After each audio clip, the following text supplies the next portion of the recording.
France Info. C'est mon boulot, c'est le lundi, même heure, même endroit. Bonjour Philippe Duport. Bonjour Fabienne.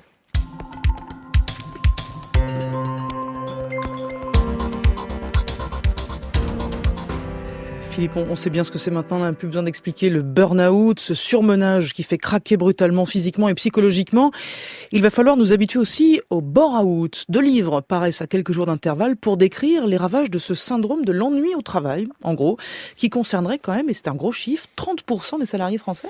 Oui, c'est une maladie qui peut prêter à sourire ou à un brin d'incrédulité. Et pourtant, quand on réfléchit bien, on connaît tous, ou on a tous connu à un moment de notre carrière autour de soi, dans sa propre entreprise, parfois quelqu'un qui est sous-employé, un ou une salariée qui n'est pas victime de surmenage, mais plutôt de sous-menage.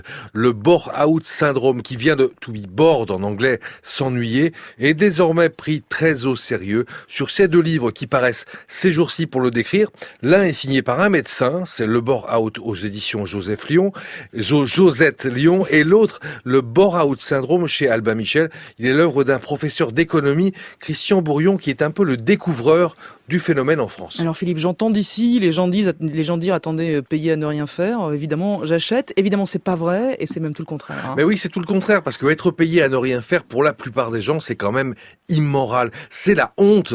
On ne peut pas en parler autour de soi. Et puis, et tous les témoignages rapportés par ces livres le disent, ne pas travailler, eh bien, ça fatigue. Les salariés dépossédés de leur travail sont épuisés. Ils n'arrivent pas à faire la plus petite tâche. Ils n'arrivent plus à faire la plus petite tâche qu'on leur confie. Ils se déshabituent du travail. Et les conséquences peuvent être graves. Fatigue chronique, dépression, risque d'accident cardiovasculaire accru. On parle même de risque de tentative de suicide.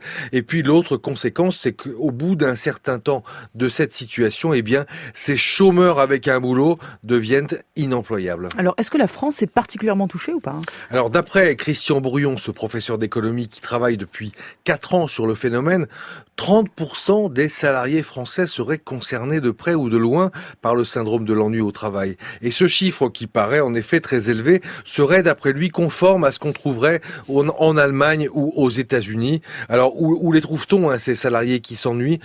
Historiquement, dans les métiers de la surveillance, où on est payé à simplement être présent, mais de plus en plus dans les métiers de l'informatique, la puissance de l'ordinateur a vidé de leur substance, dans des postes aussi qui résultent de la complexification des entreprises. Par exemple, des postes de contrôle, ce qu'un chercheur anglais a appelé les bullshit jobs, littéralement les jobs à la noix. Vous êtes poli ? Pour être poli, oui. C'est tôt le matin. Qui se sont stratifiés un peu, mais qui au fond ne servent à rien.